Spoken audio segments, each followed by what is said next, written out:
ईशा अब और चुप रहने वाली नहीं है।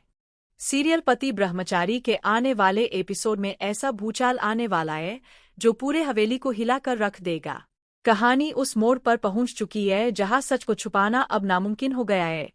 बिया की चालाकी, उसकी साजिशें और उसका असली चेहरा अब धीरे धीरे सबके सामने आने वाला है और इसकी शुरुआत करेगी ईशा। सब कुछ तब शुरू होता है जब गुलाब सिंह और विद्या स्विट्जरलैंड जाने की तैयारी कर रहे होते हैं। हवेली में खुशी का माहौल है, नौकर चाकर व्यस्त है, बैग पैक हो रहे हैं और हर कोई इस विदेशी यात्रा को लेकर उत्साहित है। सूरज भी इस ट्रिप का हिस्सा बनने वाला होता है, लेकिन तभी ईशा साफ शब्दों में सूरज से कह देती है कि वह कहीं नहीं जाएगा। ईशा का यह फैसला सबको चौंका देता है। सूरज हैरान है, विद्या नाराज है और गुलाब सिंह समझ नहीं पा रहे कि आखिर ईशा ऐसा क्यों कर रही है। ईशा के चेहरे पर एक अजीब सा डर और गुस्सा साफ नजर आता है। उसे पता है कि अगर अभी कदम नहीं उठाया गया तो बहुत देर हो जाएगी। तभी दादी, जो अब तक सब कुछ चुपचाप देख रही थीं, ईशा को अलग ले जाती है। दादी की आंखों में आंसू होते हैं और आवाज कांप रही होती है। दादी ईशा से हाथ जोड़कर कहती है, तुम सही कह रही थी ईशा, बिया इस पूरे घर को बर्बाद कर देगी। मैंने बहुत देर कर दी, लेकिन अब सब कुछ तुम्हें ही संभालना होगा। दादी की यह बात सुनकर ईशा सन रह जाती है।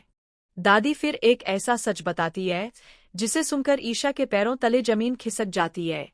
दादी बताती है कि बिंदिया यानी बिया हर रात गुलाब सिंह के पान में कुछ मिलाती है। गुलाब सिंह जैसे ही वह पान खाते हैं, कुछ ही देर में बेहोश हो जाते हैं। दादी कहती है कि उन्होंने कई रातों से यह सब देखा है, लेकिन डर की वजह से कुछ बोल नहीं पाईं।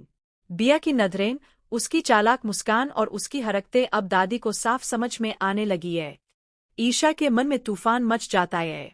उसे विश्वास ही नहीं होता कि कोई इतनी हद तक गिर सकता है। वह तय कर लेती है कि अब सबूत के बिना कुछ नहीं होगा। उसी रात ईशा जानबूझकर हवेली में रुकने का फैसला करती है। पूरी हवेली सो जाती है, सन्नाटा छा जाता है और तभी ईशा चुपके से गुलाब सिंह के कमरे के बाहर पहुंचती है। दिल जोर जोर से धड़क रहा होता है।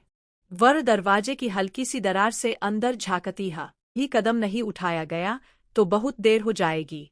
तभी दादी, जो अब तक सब कुछ चुपचाप देख रही थीं, ईशा को अलग ले जाती है। दादी की आंखों में आंसू होते हैं और आवाज कांप रही होती है।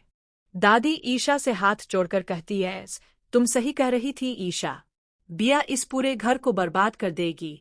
मैंने बहुत देर कर दी, लेकिन अब सब कुछ तुम्हें ही संभालना होगा। दादी की यह बात सुनकर ईशा सन रह जाती है। दादी फिर एक ऐसा सच बताती है जिसे सुनकर ईशा के पैरों तले जमीन खिसक जाती है।